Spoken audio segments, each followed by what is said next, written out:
السلام عليكم ورحمة الله وبركاته. ازيكم يا جماعة؟ عاملين ايه؟ رمضان كريم وكل سنة وانتم طيبين. في الفيديو ده ان شاء الله هقول لكم اهم المدرسين للمراجعة النهائية. انا عارف ان المدرسين اللي انا هقولهم هيصدموا ناس كتير كتير قوي كمان، لان في مدرسين قمة ومتعودين ان هم كده، وهقول ان هم في المراجعة النهائية مش واو. وده انا متأكد انه هيزعل ناس كتير مني، بس هي دي الحقيقة. واوعدكم اللي هيمشي ورا كلامي هيكون هو الكسبان في الاخر. هرتبهم لكم مراكز في كل مادة ان شاء الله. تحبوا نبتدي بايه؟ نبتدي بالاحياء. احياء مبدئيا كده يا جماعة، والله انا لساني مش مطوعني اقولها، بس اولا الناس اللي مستنياني اقول دكتور احمد فايد عشان كان نزل لي فيديو قبل كده بالقصة، انا نور اللي كان منزل له القصة، فانا ما جربتش دكتور احمد فايد فما اقدرش اقول اسمه. ده مبدئيا. عندي المنافسة بين 5 مدرسين، 4 مدرسين قصدي. الموسوعة محمد صالح، دكتور أحمد الجوهري، دكتور محمد أيمن، سير سمح أحمد. هرتبهم لكم من حيث الأفضل من وجهة نظري. في المراجعة النهائية مش هحط الموسوعة رقم 1. ليه بقى؟ الموسوعة محمد صالح جيت في بداية السنة لما كنت قلت مين المدرسين اللي اتبعوهم، قلت لكم أفضل مدرس على اليوتيوب كله هو الموسوعة محمد صالح، وأنا لسه عندي كلام. بس في المراجعة النهائية مش هو أفضل حد. ليه؟ هقول لك طبعا الأسباب، أو مش معقول هقول لك كلمة كده وأسكت يعني. الموسوعة محمد صالح في المراجعة النهائية، أصل قبل الفيديو برضه حبيت أتأكد ودخلت شفت الفيديو اللي منزله بتاع تفاصيل المراجعة النهائية. حتة إنه بيحل بنك المعرفة وكتاب حصص مصر، ده ما بيجيش منه حرف في امتحان آخر السنة. نعم، زي ما سمعت كده. على سنتنا حل بنك المعرفة، حصص مصر، منصة نجوى، وكان ما كانش حل الكتاب اللي امتحان مراجعة هيحله السنة دي. وده الحاجة الوحيدة الحلوة في المراجعة بتاعته. ليه بقى؟ مراجعة الموسوعة محمد صالح على اليوتيوب غالبا هتبقى زي سنتنا، اللي هي هيشيلكم الجزء اللي ملوش لازمة في الشرح بتاع أول السنة، ويجمع الباب كله في فيديو واحد وينزله. عمل كده في سنة، الله أعلم في سنتكم، بس تقريبا هو بقاله 2 3 بيعمل كده غالبا يعني. لأن الدفعة اللي قبلنا برضه هو كان بينزل، بس هو اتشهر تقريبا من أول الدفعة اللي قبلنا. نروح بعد كده للنقطة دي. هل إنه بيحل بنك المعرفة وحصص مصر وكتاب الامتحان ده هيأثر بالسلب؟ هيأثر بالسلب. كتاب الامتحان مراجعة نهائية هو أفضل كتاب على الإطلاق، ولكن حل جنبه بنك المعرفة وحصص مصر مش هيفيدني كطالب. فطلعت في المراجعة النهائية بكتاب الامتحان مراجعة نهائية فقط. كده استفدت بس ممكن استفاد استفادة أكبر. فهحط المركز رقم 1 في المراجعة النهائية من وجهة نظري هو دكتور أحمد الجوهري. دكتور أحمد الجوهري من الناس المميزة أوي يا جماعة، من الناس المميزة أوي أوي كمان. كشرح الموسوعة محمد صالح أفضل، ولكن كمراجعة نهائية الجوهري أفضل. تبقى مراجعة جوهرية على اسمه بقى. دكتور أحمد الجوهري من الناس اللي بتعمل مراجعة نهائية عالمية، وعمل كده السنة اللي فاتت بشهادة الكل، وكان أفضل مراجعة نهائية. بيعجبني شرحه قوي، طريقة حله بتعجبني قوي، لأن وهو بيحل بيتخيل نفسه الطالب ما يعرفش أي حاجة خالص، وده اللي مميزه. فهروح إن دكتور أحمد الجوهري رقم 1، الموسوعة محمد صالح رقم 2، سير سمح أحمد من الناس اللي سمعت لهم برضه شرح، بس عشان اكون صادق معاكم ما سمعتلوش شرح كتير، يعني تقريبا من كل باب حصة كده او حاجة. ف معرفش نظام مراجعته ايه، فهحطه مركز تالت. عارف نظام مراجعة دكتور محمد أيمن، ونظام مراجعته حلو، وسمعت برضه الفيديو بتاع المراجعة بتاعه، هو حلو. بس أنا كنور ما بيعجبنيش شرحه. هو مش ما بيعجبنيش شرحه، بس بيوقع حاجات كتيرة في الشرح، يعني بأسلوب أفضل. هو شرحه كويس بس بيوقع حاجات كتيرة من الشرح. فالترتيب كالآتي: رقم 1 دكتور أحمد الجوهري، 2 الموسوعة محمد صالح، 3 سير سمح أحمد، 4 دكتور محمد أيمن. وبالنسبة لدكتور أحمد فايد، أنا ما جربتش شرحه، فممكن الناس اللي يجربوا هم اللي يحكموا. نروح بعد كده للفرنساوي. الفرنساوي أنا ما جربتش غير ميسيو خالد برسيم، وأنا شايفه الأفضل. جربت فرنشاوي ما عجبنيش خالص خالص، مع إنه هو اللي واكل الساحة، بس ما بيعجبنيش قانون. فخلاص بصوا يا جماعة، بس عشان إيه نكون على نور كده، اللي يعجبني مش شرط يعجبك. في ناس دلوقتي تقول لي انت مجنون، ده الموسوعة محمد. انا ما غلطتش فيه، انا بقول الموسوعة محمد صالح احسن حد بيشرح احياء على اليوتيوب، لا جدال على هذا. ولكن من وجهة نظري في مراجعة نهائية الجوهري افضل. فرنساوي انا شايف ميسيو خالد برسيم، خلاص مفيش غيره من وجهة نظري. انجليزي طبعا انجليشاوي موجود، وعبقري لغة موجود، ولكن الافضل من وجهة نظري مراجعة نهائية هو دكتور انجليش.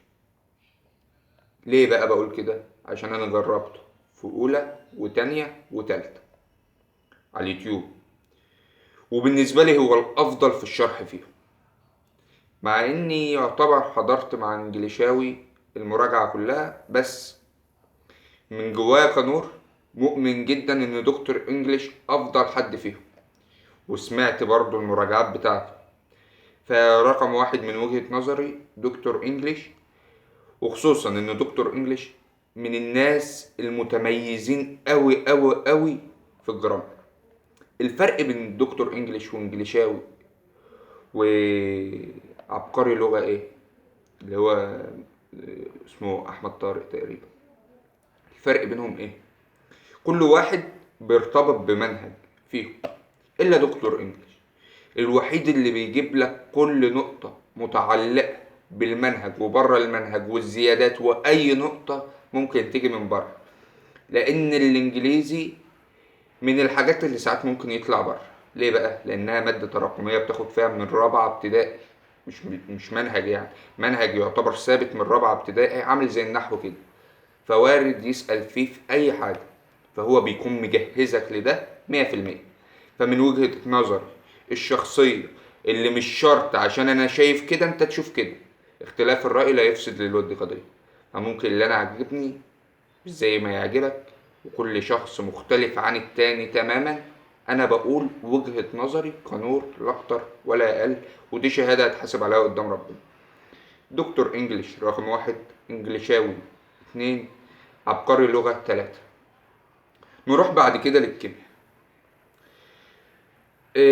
انا كنور حصل لي مشاكل كتير بسبب الكيمياء دي، فكروني قابض من دكتور عبد الله الحبشي. اه والله العظيم ناس كتير قالوا لي انت بتعمل له دعايه.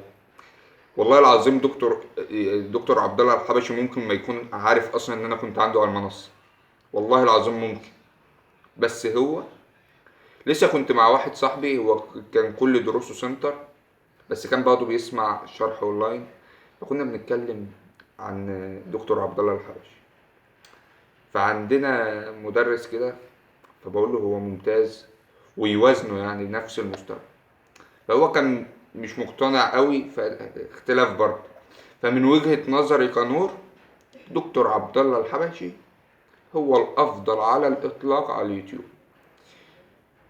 إيه بس عشان ندي كل واحد حقه، سنتنا اقرب اسئله كانت للامتحان وافكار كتير منه جت في الامتحان هو مستر خالد صقر، بامانه ربنا. الراجل ادى اسئله، هو شكل الجو بيشتي، الراجل ادى اسئله كتير قوي، نص افكارها جت في الامتحان، النص يعني 30 درجه من الكيمياء جت في الامتحان. يعني دكتور خالد صقر ليه جميل كبير عليا بصراحه. بس انا شايف كشرح هو دكتور عبد الله الحبشي الافضل. كمراجعة نهائية دكتور عبد الله الحبشي الافضل. انما كتوقعات للامتحان واسئلة نزلت على اليوتيوب وحل وكده، شايف استاذ خالد صقر. طب انت دلوقتي هتقول لي مفيش مدرسين تانيين؟ اقول لك في طبعا استاذ الغني عن التعريف استاذ محمد عبد الجواد، وفي حد انا سمعت عنه بس ما جربتوش اسمه دكتور جو. ناس كتير قوي، مش واحد ولا اتنين، لا شعب شكر لي فيه بصراحة، بس انا ما جربتوش، بس قلته في القايمة عشان الناس اللي جربته تقول لنا في التعليقات حلو ولا لا. فانا من وجهة نظري هم ثلاثة: دكتور عبد الله الحبشي، استاذ خالد صقر، استاذ محمد عبد الجواد. انا قلت لك اهو اللي فيه. استاذ عبد الله دكتور عبد الله الحبشي، هل ما بيقولناش افكار بيجي منها في الامتحان؟ هو كان على سنتنا حل 7 كتب، والامتحان اصلا 50 سؤال، 45 سؤال منهم من كتاب الوافي اللي هو حله اصلا. فيعتبر ما فيش فكره برضه دكتور عبد الله الحبشي ما قالهاش، ما جاتش. بس كتوقعات امتحان واسئله ليالي الامتحان فاستاذ خالد صقر. انما انا لو هرتبهم عشان ما نطولش: دكتور عبد الله الحبشي رقم 1، استاذ خالد صقر 2، استاذ محمد عبد الجواد 3. نروح بعد كده لحاجة هقولها هتخلي ناس كتير مستغربة: مراجعة النهائية للفيزياء. عارف ناس كتير دلوقتي لما اقول الاسم رقم 1 بالنسبة لي في المراجعة النهائية هيشتم طبعا، وحقه. ليه بقى حقهم؟ افضل مدرس فيزياء موجود على اليوتيوب على الاطلاق هو مستر محمد عبد المعبود، مفيش اختلاف على ده. انما مراجعة نهائية من حيث الافضل في المراجعة النهائية، الافضل يا جماعة، افضل في المراجعة النهائية مش مقصود بيه افضل كمادة علمية. يعني احسن واحد فيهم كمادة علمية هو طبعا مستر محمد عبد المعبود، واكتر واحد فيهم فاهم فيزياء قصدي، اسف، اكتر واحد فيهم فاهم فيزياء ودماغه كلها فيزياء هو مستر محمد عبد المعبود. انما مراجعته افضل هو دكتور كورلوس. يا نهار ازرق، كأنه دكتور كورلوس مراجعته النهائية افضل من مستر محمد عبد المعبود بالنسبة لي. مش شرط اللي انا اقوله يمشي عليه، انت ممكن تروح لمستر محمد عبد المعبود وتبقى عايز تاخد المراجعة النهائية معاه، خلاص دي حاجة تخصك براحتك. انما انا كنور بالنسبة لي احسن مراجعة نهائية هو دكتور كورلوس رقم 1 في المراجعة النهائية. طب رقم 2 مستر محمد عبد المعبود. طب 3 مستر محمود مجدي. 4 في حد ممتاز اسمه أستاذ أشرف حسام، برضه أنا سمعته بس سمعت له حل بس كان نازل مجاني على اليوتيوب، لو حابب برضه تروح لحتة الحل. ليه بقى دكتور كورلوس الأفضل من وجهة نظري؟ دكتور كورلوس بيحل بغباء. أولا كتاب الامتحان اللي هو أصلا يعتبر امتحان الفيزياء آخر السنة، أوعدك لو أنت حليت كتاب الامتحان بتاع أول السنة بتاع آخر السنة مجموعك عمره ما ينقص عن 55 من 60 لو حليت الكتابين وفهمت كل أفكار. مستحيل مستحيل. كتاب الامتحان دفعتنا يعتبر الامتحان منه. دكتور كورلوس بيحل كتاب الوافي، بيحل شوية من الوسام، الأفكار المهمة فقط عشان ما يعقدكش، وزي ما تقول كده عصير كتب، طريقة سلسة. بمعنى ايه؟ بمعنى كان منزل فيديو تقريبا بيقول الفرح وعروسة وعريس ومش عارف ايه في الفيزياء وحاجة زي كده. فهو طريقته سلسة قوي. في ناس مشكلتها الفيزياء، والفيزياء بالنسبة لهم مادة معقدة، فعايزين حد كده طريقته سلسة وبسيطة. فطبعا بلا نقاش دكتور كورلوس. واحد عايز واحد فاهم فيزياء قوي ودماغه كلها فيزياء وطريقته مش سهلة، هو طريقة مستر محمد عبد المعبود بالنسبة لناس كتير طريقة معقدة، ولكنها مش معقدة. معقدة على الناس اللي دماغها مش واو. انما هو مثلا مستر محمد عبد المعبود بيقول كل حاجة، بيبتدي معاك في الافكار من الصفر للقمة، من مستوى صفر تحت المتوسط لأعلى مستوى ممكن يوصل بيك ليه، فبيدربك على كل حاجة. انما لو انت عايز طريقة شرح سلسة ومناسبة للامتحان امتحان الفيزياء ما بيجيش واو يعني، بيبقى امتحان متوسط عادي يعني يتحل. لو انت حلل كتاب الامتحان ومريت على الافكار يتحل، بيبقى فيه فكرتين تلاتة اربعة بس هم اللي صعبين في الامتحان، والباقي عادي جدا، عادي جدا يتحل طول السنة عادي. فانا هميل لدكتور كورلوس بصراحة رقم واحد. تاني مستر محمد عبد المعبود، التالت استاذ محمود مجدي، الرابع اشرف حسين. بعد كده نروح للجيولوجيا بلا نقاش. رقم واحد جيو ماجد امام، بلا نقاش. ليه بقى؟ كل حاجة، من ناحية كل حاجة. على سنتنا عامل لنا حاجة اسمها بالتفصيل ومن الآخر. كانت عبارة عن إيه؟ كان مثلا اللي اتشرح طول السنة بيلخصوا، مثلا لو انت خدت الباب طول السنة في 20-30 ساعة، ممكن يخلصه لك في 5 ساعات بنفس الطريقة وبنفس الأسلوب، بس بيكون سريع بس في الشرح شوية. ويقول لك ضيف دي عندك، اكتب دي ورايا، اكتب دي ورايا. وبيعمل لكم مذكرات على كل باب، تقريبا الباب بيبقى في 3-4 ورقات، تروح انت تطبعهم. وحرفيا يعني الامتحان يعتبر من جيومتري دماغ. من ناحية ايه؟ مش من ناحية حاجة، بس هو شرح كل حاجة في المنهج، حل كتير في المنهج، عمل كل حاجة معاك. ده على سنتنا تقريبا راح سيوة ولا مش عارف راح فين عشان يورينا الصخور والحاجات دي يا جماعة. فهو اكتر حد بيتعب بصراحة، فانا شايف ان هو رقم واحد. رقم اتنين، ناس كتير ما تعرفوش. انا دلوقتي رقم اتنين لا هقول سامح نشأت ولا هقول حيدر محمد، انا هقول رقم اتنين هو البلتاجي. ناس كتير ما تعرفش البلتاجي، بس هو مدرس عندنا في المنصورة وكان عندنا في بالقاسم. بأمانة بأمانة بأمانة ممتاز ممتاز ممتاز. كان عامل شرح على ال5 أبواب، أول 5 أبواب تقريبا مجاني على اليوتيوب، وكل شرحه تقريبا موجود على اليوتيوب. فأنت تقدر تكتب أستاذ محمد البلتاجي جيولوجيا واسمع الشرح، هيعجبك أوي أنا متأكد. فأنا لو هرتبهم برضه، جيو ماجد إمام أول واحد، البلتاجي رقم اتنين، تلاتة أستاذ أيمن صالح. ناس كتير ما تعرفش برضه أستاذ أيمن صالح، ولكن هو عندنا برضه في بالقاس وأستاذ ممتاز، ودي برضه مش دعاية، هو ممتاز وأنت ممكن تجرب وتحكم بنفسك. رقم أربعة، بالنسبة لسامح نشأت وحيدر محمد، برضه سمعت عنهم بس ما جربتهمش. سمعت حيدر محمد ده شوية، طبعا لكل الاحترام والتقدير، بس يعني ما فهمتش منه بصراحة. نروح بعد كده للعربي. رقم واحد حبيب الملايين محمد صلاح. بسطتها لك، بسطتها لك من الناس، او استاذ محمد صلاح من الناس الرايقه قوي بصراحه، قوي.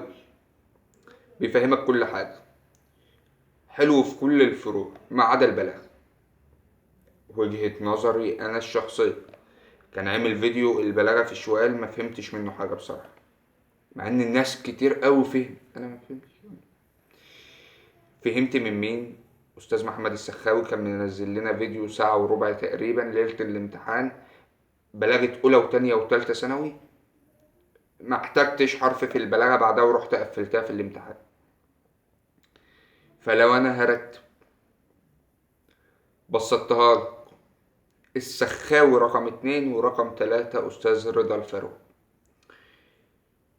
هو مين اشطر؟ قول لي كده بيني وبينك كده، السخاوي ولا رضا الفاروق؟ رضا الفاروق. لا لا لا لا لا. امال حاطط رضا الفاروق رقم تلاتة ليه؟ عشان استاذ رضا الفاروق حصصه بتبقى طويلة أوي، والحصص الطويلة دي انت مش في حملها الفترة الجاية، انت عايز تستفيد من كل دقيقة. عشان كده انا ما برشحش في المراجعة النهائية استاذ رضا الفاروق خالص. لو انت مفكر انك هتخش تاخد حصة ساعتين وتلاتة، يبقى انت في البلالة خالص. تلاقي الشرح ساعات بيوصل 8 ساعات، 9 ساعات، 10 ساعات، انت ورزقك. احنا لحد دلوقتي كان نازل لنا في ليالي الامتحان تقريبا فيديوهات اكتر من 30 ساعة في اخر اسبوع، لسه ما خلصتهاش لحد دلوقتي يا جماعة والله. فانا من وجهة نظري بسطتها لك. رقم واحد، اتنين السخاوي، تلاتة استاذ رضا الفاروق. وبسطتها لك الافضل من وجهة نظري، عشان حلو في كل حاجة بصراحة. يعني قراءة متحررة ونصوص متحررة ممتاز، أدب ممتاز، نحو ممتاز. هي الحاجة اللي ما بتعجبنيش فيه هي البلاغة، وبتعجب ناس كتير عادي. فدي المدرسين من وجهة نظري. أتمنى يكون الفيديو عجبكم، والسلام عليكم ورحمة الله وبركاته.